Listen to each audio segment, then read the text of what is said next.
빼앗긴 국권을 되찾기 위해 목숨 건 항일 의병이 시작되었던 양평. 한말 일본의 침탈에 거센 저항을 보여준 인물들이 양평에서 적지 않게 배출된 데에는 그 밑바탕에 투철한 의상을 일깨워주며 발현하게 한 정신적, 지리적 조건이 있었다. 서구 제국주의 시대를 맞이하여 동아시아 삼국 한문호를 개방한다. 조선은 개화 사상과 위정 척사 사상을 갈등 속에서 이모분란, 갑신정변이 일어났으며 새로운 사회를 꿈꾸는 이들이 통합 농민을 일으키고 이들의 요구는 가부개혁에 반영되기도 했다. 대한제국 수립 이후 일제에 의한 국권 침탈이 본격화되자 애국 계몽운동과 의병운동 등 국권 수호운동이 전국적으로 일시 지평일병. 일제에 의한 1895년 10월에 명성 왕후 시우와 11월 단발쌤의 공보 후 지평 출신 이춘영과 김백선을 이끈 포수 400여 명이 국가의 위기를 인식하고 전국 최초로 의병을 참여하였다. 원주 안창에서 지평선임진을 참여하여 일제의 앞잡이 노릇을 하던 원주 관아와 제천 관아를 잇따라 점령하고 단양의 장회역 전투와 충주성 전투에서 큰 승리를 이끌어냈다. 지평의 병은 최초의 을미 의병은 인근 강원지방과 충북지방의 의병 공기의 도화선이 된 대표적인 척사의 반식민이 되자 의병 활동은 다시금 공기하게 되었다. 을미 의병은 거의였다면 정미 의병은 평민 측과 해산된 군인들이 주도했다. 1907년 11월 초 각지의 5천여 명들이 달하는 의병 부대의 서울 진공 작전을 목표로 지평 삼산리에 집결하였다. 이를 저지하기 위한 일본군의 공격으로 삼산리의 전투를 치르게 되었고 의병의 근거지라고 하여 양평 지역의 유서 깊은 사찰인 용문사, 상원사 등이 불태워지는 피해를 보는 등 강력한 탄압이 혹독했다. 그러나 의병의 항일 의지는 독립군으로 계승되어 민족 해방운동의 밑거름이 되었다. 1906년부터 1807년까지 2년간 한국에 머물렀던 의병 전쟁 지역을 답사한 맥컨지는 1907년 11월 7일과 8일 삼산리 전투가 벌어진 직후에 양평 지역을 방문해 그 모습을 생생한 기록으로 남겼다.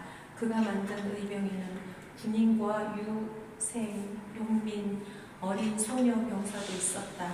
그는 한국인의 비겁하지도 않고 자기 운명에 대한 무심하지도 않다고 기록하고 한국인들의 애국심이 무엇인지 몸으로 보여주고 있다는 높이 평가했다. 일본군의 잔혹상. 맥컨지는 어느 마을을 지나다가 다시 의병을 만났는데 패배한 의병들을 부상병이나 포로로 취급하지 않고 조직적으로 몰살하는 일본군의 잔혹성을 듣고 기록했다. 또 의병뿐만 아니라 도처의 민가를 방어하고 주민의 학살했으며 살해하는 잔인한 장면을 생생하게 기록하였다.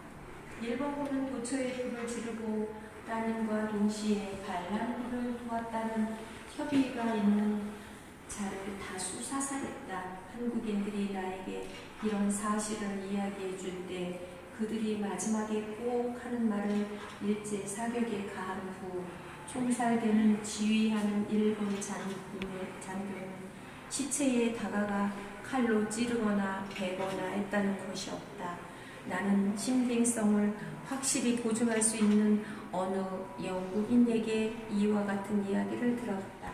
인천 상륙작전, 전쟁 초기에 전세를 뒤바꾼 군사작전, 7만 5천여 명의 유엔군이 9월 15일 인천에 상륙해 수도 서울을 탈환하면서 전쟁의 분위기를 역전시킬 수 있게 된 상륙작전, 북한의 후방으로 기습 상륙으로 유엔군은 9월 말까지 38도선에 수복했다. 낙동강 시대에 배치한 북한군 주력은 퇴로에 차단되면서 붕괴하였다. 유엔군이 38도선을 넘어 북진하게 된 계기가 되었다.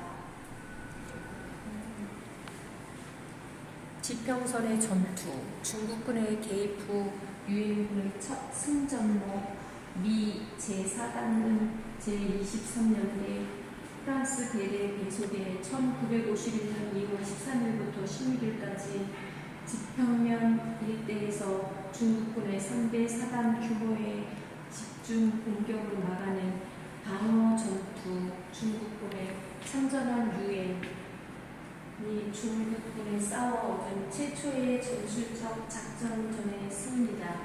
지평리 전투 이후 유엔군은 패배의식에서 벗어나 과감한 공세로 전환할 수 있었다. 이항로 선생에서 의병 활동이 시작된다고 이 사람 제자들이 연암 최익현이하고 13도 의병 유인석 등 문화생들이 이 양반의 정신을 이어받아 갖고 최초로 1896년도에 을미외병이 일어나.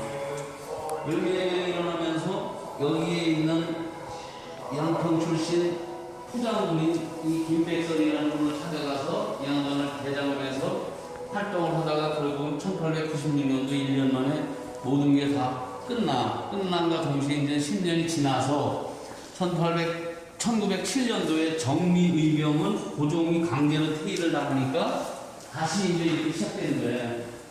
양평 출신들의 후기의병장들이 이 후기의병장들이 이렇게 움직이면서 권득수를 해서 쭉 해서 움직이면서 결국은 일제 저기가 끝나고 6.25 전쟁이 되면서 이제는 용문산 전투로 이어진다고 의병 활동이 저기가 그러면서 저쪽은 용문산 전투에서는 결국은 유엔군의 중공군들의 그 진지 방어를 하다 보니까 결국은 반격할 수 있는 계기가 생겼다 이 뜻이야 여기가.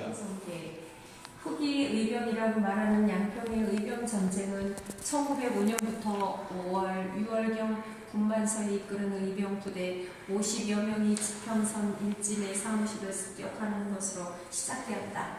이때부터 시작된 양평 의병 전쟁은 1907년 7월 고종의 해위와 8월 군대 해산을 계기로 격렬한 전쟁을 전개하면서 한말 정미의병을 중심지가 되었고 13도 연합의 의병진이 결성된 당시에는 원주, 제천, 양근, 지평, 양주로 잇따르는 의병 부대 이동축의 중심이 되어 위치한 의병 용문사 전투와 삼산리 전투를 한말 의병 항쟁사에 남겼다. 맨 처음에 양평 의병 전쟁의 태동기 후기에 의병 전기를 깃발을 들고 그 다음에 양평 의병 전쟁의 전정기 두 번째 전국 의병의 지평으로 향한다. 그 다음에 지금 지구반에 들어간 양평 의병 끈질긴 저항에 이어지다. 순서로 되어 있습니다. 중공군의 조련탄 불빛은 섬뜩했고 이내 전술은 상상만 해도 공포를 더했다. 지평리는 원주와 원마, 여주, 이천, 양평에 둘러싸인 전략의 요충지이자 유엔군 최후의 저지성이었다.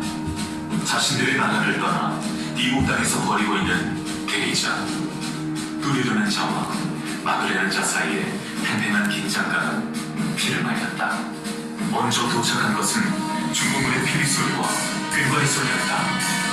쓰나미처럼 밀려온 중공군은 모든 것을 삼켜버린 기세였다.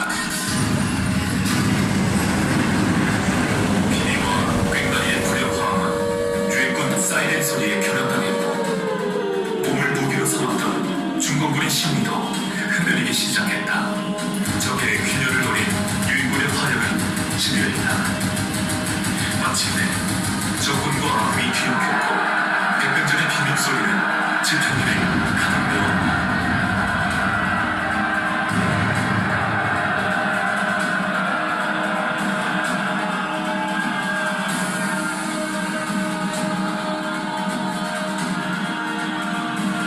작업된 총은 예리했고 땅바닥에 성적이 낙차했다.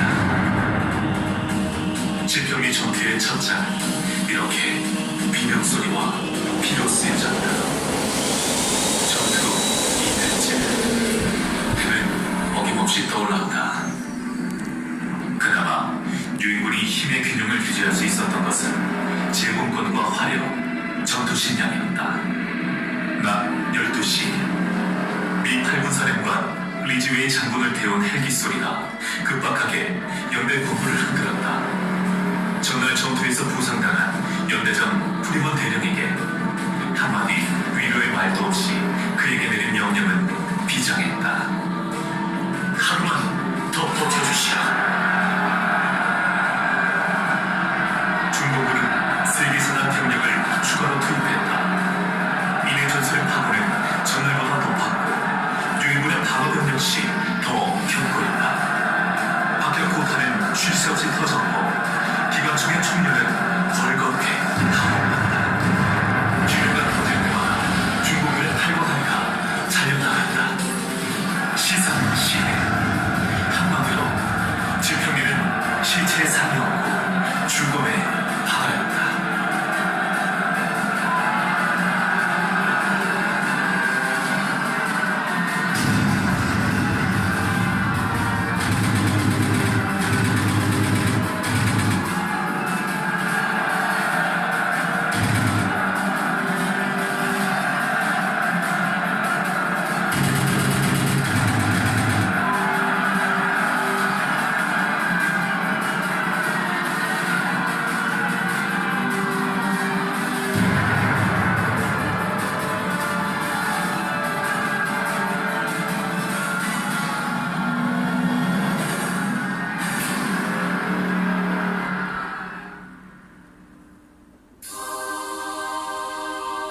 전투 마지막 날 지평리 23연대는 이틀간의 전투로 탄약이 바닥났고 더 이상 버틸 힘도 없었다. 중공군은 유인군을 고립시키기 위해 포위 전쟁을 펼치기 시작했다. 이를 저지하기 위한 리즈웨이 장군의 전략은 중공군의 배후 공격, 지평리 23연대를 구출하기 위한 양면 작전이었다. 미 9군단 휘하 콜롬비아 연대는 특수임무 부대를 편성, 전차를 몰고 중공군의 전의를 거세게 몰아붙였다. 중공군의 저항은 필사적이었다. 폭탄을 들고 직접 전차에 뛰어들기도 했다.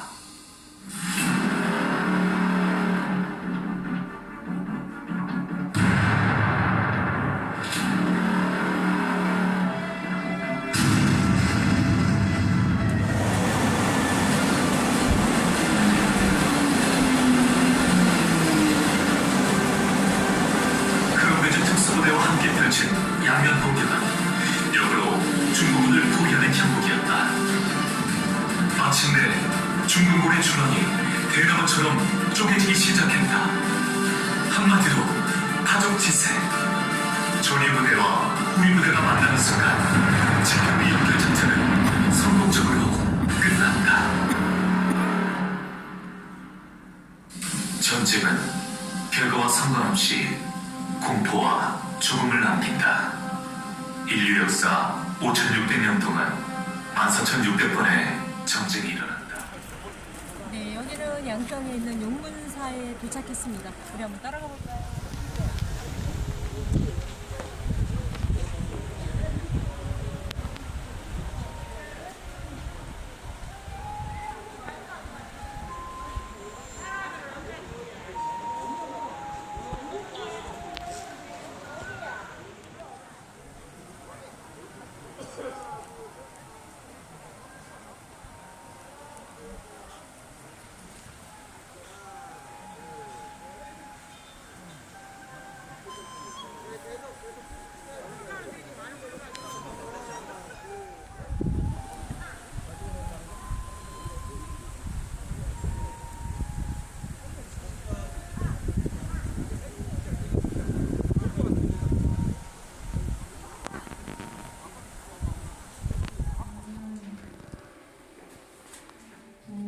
지평군 이 둘이 합혀져 갖고 양평군으로 되었고 삼국시대 1356년 삼국시대 고려 때는 함양군 남북국 시대 통일신라 그다음에 bin양으로 바꾸고 고려시대 초에 양군으로 바뀌어서 고려시대 고종 영화라고 부르고 고려시대 국민왕으로 포괄되면서 양평군으로 바뀌었어요.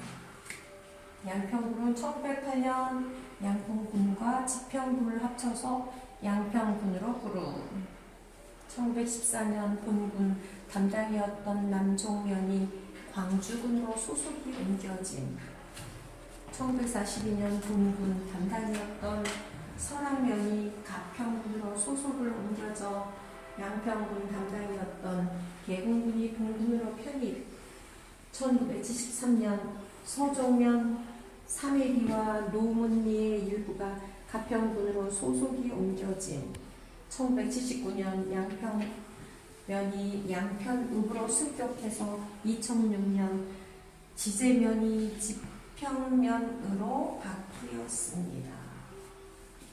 용문산 자락을 감싸는 두물머리의 부자 왼쪽으로 용문을 의지하고 오른쪽으로 호수를 베고 싶다. 신증동 동여지 승나 잔해역에서 화려한 지역 문화의 황금 열쇠 끝자락 언덕에 오래된 기차의 하나가 있다. 구둔역. 이 역은 지금은 끊어진 철도로 어떤 운행도 할 수 없지만 사람들의 발걸음은 계속되고 추억들은 양산에 내고 있는 아름다운 역이다. 구둔역은 일제 강점기인 1939년에 건립돼 양평, 원주 간의 중앙선 철도 개통과 함께 1940년 4월 1일 보통역으로 영역을 개시한 태백까지 수많은 사람들과 화물들이 거쳐갔던 역이었지만 1991년 소화물 취급 중지되고 1994년부터 화물 취급이 중지되다가 1996년에는 기차표 발권을 하지 않는 차내 취급역으로 지정되어 간이역으로 변했다. 그 후 한국철도공사는 72년간 사용한 낡고 굴곡이 심한 중앙선 선로를 보수할 필요성이 느꼈고 2006년부터 청량리 원주 간의 중앙선 복선 전철화 사업을 착수하였다. 이후 구둔역의 북쪽 방향에 있는 일신 1, 2 노곡마을의 현 일신역의 신축 2012년 8월 16일 구둔역은 폐역이 되고 현재의 일신역의 영업을 시작하게 됐다. 다시 태어나는 작은 역. 그대로 쇠퇴될 운영이었던 구둔역은 새로운 국면이 맞이한다. 이 작은 역사의 가치를 재평가되기 시작했다. 구둔역은 장평형 평면에 T자형의 지붕을 구성하고 있으며 출입구 부분에는 박곡 형태가 되어 있고 철로면에는 차양 지붕, 튀어나온 조정실의 지붕은 박곡 지붕이 설치 등이 수십 년간 흘렸지만 옛 모습의 흔적을 간직한 채 그 자리를 지키고 있고 알려지게 됐다. 구둔역은 이러한 역사적, 건축사적 가치가 인정되고 2006년 12월 4일 대한민국 근대문화유산 등록문화재 제966호로 지정되었다. 잊혀질 존재에서 기억될 존재는 수십 년 전까지만 해도 주변 마을들은 많은 사람들이 북적이던 역이었지만 서서히 이용객들이 줄면서 한두 번씩 무궁화호에서는 간이역이 되었고 빠르게 변하는 세월은 결국 2012년 8월 폐역이 되면서 사람들 간의 기억에서 멀어져 가던 구둔역, 드디어 2016년도 잠자던 묵은 먼지를 털어내고 문화, 예술, 농촌 체험을 담은 9가지 비밀의 시간 여행을 할 수 있는 환상 특급 열차가 다니는 아름다운 구둔역으로 다시 태어나기